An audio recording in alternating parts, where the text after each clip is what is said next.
day all. Ira Epstein with your SPDR ETF video, and we are now on Wednesday the 4th of March 2020 and about 4:50 p.m. Central Time. I've seen volatility. I'm a commodity person. This stock market volatility, what you're getting here in all of your SPDRs, your ETFs on the SPY, the DIA, QQQ, IWM, over the top. You're getting 5% moves almost a day, 4.5%, 5%. That is not the norm. Now, we've had some nice rallies, but the question is, where has the market been holding? What's it doing? So let's go to the charts and try to not guess with your emotion what's going on. But before we do, understand the day. You saw Mike Bloomberg drop out last night. You saw Joe Biden really spur forward in both the polls and in the wins and in the delegate count. And it's a knock on Bernie Sanders. So the healthcare sectors moved up. You saw the market as a whole not get as worried as the socialism programs that Mr. Sanders, if he won, would bring to the program, because now the Democrats have another viable candidate that they can look at. As for Ms. Warren, so let's go to this. As you look at the XLK, the technology sector, you're getting your bounce in the market. Again, you've got to remember where you came from, what you dropped to, and always be looking at what Fibonacci numbers might or might not do. I showed that today in my SPDR ETF video. It's very important to see those. In fact, let's come back here.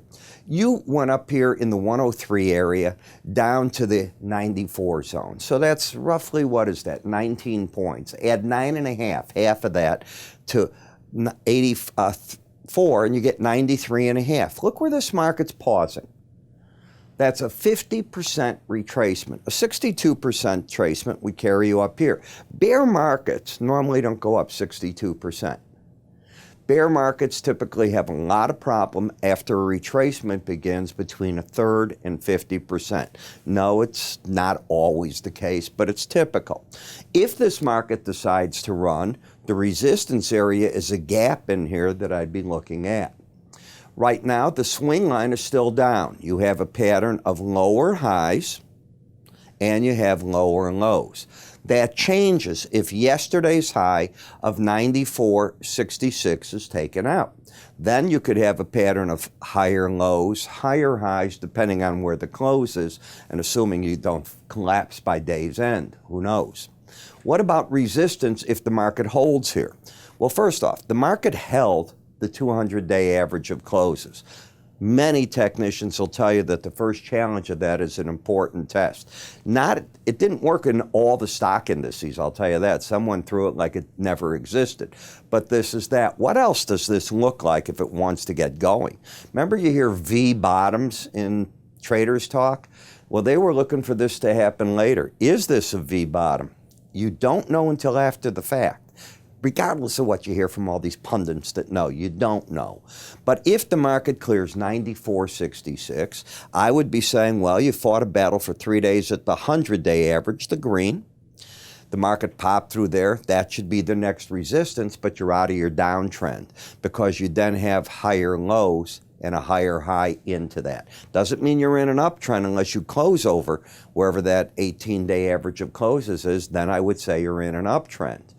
In terms of resistance, it's way above you other than the 18-day average. It's all the way up at the 107.16 Bollinger Band.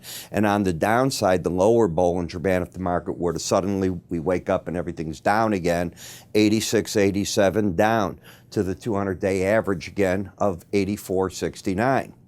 In terms of momentum, the momentum's pointing up. So the market got oversold, momentum turning up.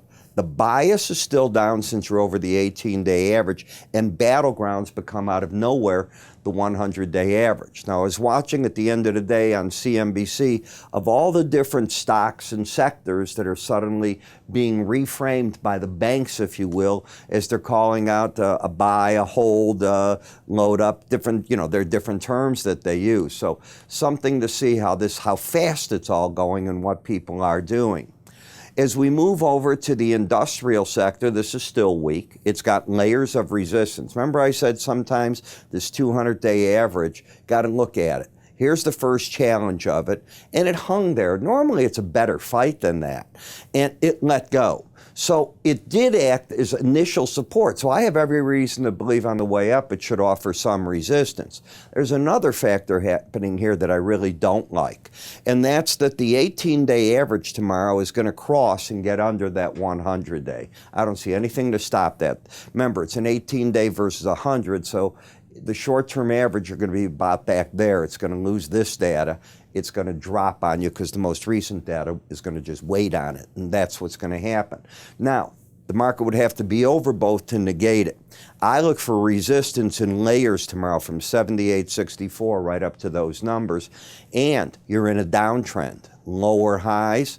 You've got this market potentially with these lower lows. I'd be very careful of it. The energy sector, OPEC has not reached any decision. Russia balked. From what we hear out of Reuters and other news services, OPEC is talking of a 1.5 million barrel a day cut. They first were 600,000 to 1.2 million. Now they're talking even more than that. And the reasoning is demand is being cut. You saw United Airlines today. They are cutting back even more flights. Let's multiply that around the world because carrier after carrier, people are canceling trips. They don't want to be in the airplane with other people. They're hunkering down. Those are the things you have to worry about. So we'll see what it does, but let's assume they cut that 1.5 million, 2 million barrels. Well, it's certainly energy off the market. You still got to figure out what's going on. And the U.S., of course, hit a record amount of production last month per day. So that's something else you have to deal with. But in looking at it, if you were to take out 47.99, I could argue that the downtrend at that point has been broken. Tomorrow's going to be an important day. QQQ. Momentum trying to turn up. The bias is down, the battleground. Well, the first challenge of what number? You hit the 100-day. This is the 200-day average.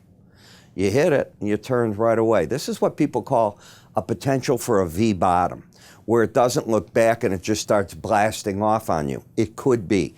I don't understand what changed in a 72-hour period, but that's not my guess. I'm a chartist. And as a chartist, if the market clears now, and this is what I'll be looking at right here, 219.61, then I have a pattern of higher lows, higher highs. It still gives me a resistance of the 18-day average of closes. And that's the battleground as I see it. But it would break the pattern of lower highs, lower lows. So I'm going to see what that does tomorrow. In the emerging markets, the resistance point is the combination of the 200-day average and the 18. Once you got through that 200, and remember I said sometimes the market doesn't even pay attention, this was that example. But it's going to be ganged up with that 18-day average. I'm still going to look for a lot of resistance at that point. I wouldn't be surprised if people that got caught here bail out on that rally towards there. Then we get to the gold, which is stalled. That's the best word I could use for it. You've got a pattern currently of lower peak highs, lower lows. It's countered completely because prices are staying over the 18-day average, which means the bias is up, and momentum has stopped its decline pursuit. You see how it was going down there? Now it's gotten itself back to neutral. If the market's going to negate the downtrend and turn bullish again, it's got to take out yesterday's high, but then it's got the Bollinger Band of 156.87 to fight with. And remember, markets typically don't stay over Bollinger Bands more than 5% of the time. But it would be an interesting day, I'll tell you that, if that occurred. In the GDX, which are the gold miners, well, what does anybody say with a chart like this? This is what you call dramatic. And it's gone back to what I call that line in the sand. But if you remove the nose of getting to the upper band and the lower, it's really came down to the 100-day average, fought a battle, didn't win, then came back to fight the battle against it, and that didn't last long. You went up and over the 18-day average, and now you're pulling back into it. I still see the trend is down. The bias, because the market closed at 29.13 over the 18-day average, up, and momentum flat. It takes my breath away, some of these markets. These are not normal moves. You do know that. If you don't know it, learn about it. TLT, warning sign, warning side. Why? You lost the bullish embedded momentum. Momentum's often lost before price. So this puts in jeopardy this rally right here, saying maybe the market's ready to come down back wherever that 18-day average ends up on the reopen. That average has been moving to the tune right now of about 60 cents at a shot, 60 to 70. So I wouldn't be surprised if it's in the 149 level tomorrow. But that momentum, unless this bond market just takes off tomorrow, be careful. That's a major warning sign in the market. In the euro, we talked about the 200-day average offering resistance. That's this dark dashed line that I'm pointing to right there. Bollinger Bands are the black ones. I still say this market's ahead of itself. I heard today people talking on the rally that this market is headed up in the euro itself towards 120. That would put this market probably up another $5, $8. I don't know. I think there's a lot of resistance, and you have to understand what you've done. You've had this vertical price rise. I think the smart money up here is questioning staying long at this point. They're not going short, in my opinion, but staying long, very difficult. Then we get to the oil and gas exploration. There's too much energy around. So even if OPEC cuts production, why is that going to make these companies get better? You can get a technical rally by getting over the 1580 level, but you do have what's called an embedded reading, and I think the pros are still selling until you lose that. If you do, maybe energy as a whole comes back up to the 18-day average, but it's a fundamentally difficult story. So you put together all that you've got here, you look at the boards, you're trying to figure out what to do intraday, and there's a way to get around it. One of the things I teach is how to use something called a pivot point. Believe me, the charting software you have, the odds are very strong that it's already got it in it. If it's worth anything and it's not just a piece of basic software, it's going to have it. The formula is pretty simple. You're using the previous day's range, and there's a mathematical formula that is used universally to figure out the points. And what you're looking for is the neutral point and then resistance points above the market, support points below the market.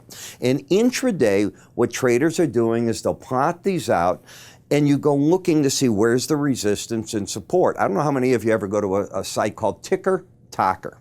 It's an interesting site where there's live chat rooms and all. I'm not telling you to go to it or not. I say it because I look at it sometimes during the day to see what the different pros there are doing, what they're thinking of the markets. They've invited me to do that. I don't want to do that, okay? I like what I do in my videos that's very different. I'm not trying to be there and stuck at a chart with you all day and spend hours. I frankly don't have the time.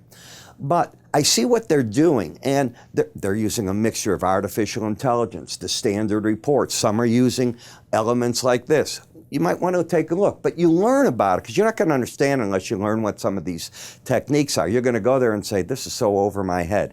It's really not if you learn the basics. So I created for you a 3-point video series that's free, teaches you how to use this one, and it teaches and ties into it momentum. I've yet to see on Ticker Talker people not talking about momentum. It's very important. Most use MACD or stochastics or some version of it, but give you an idea.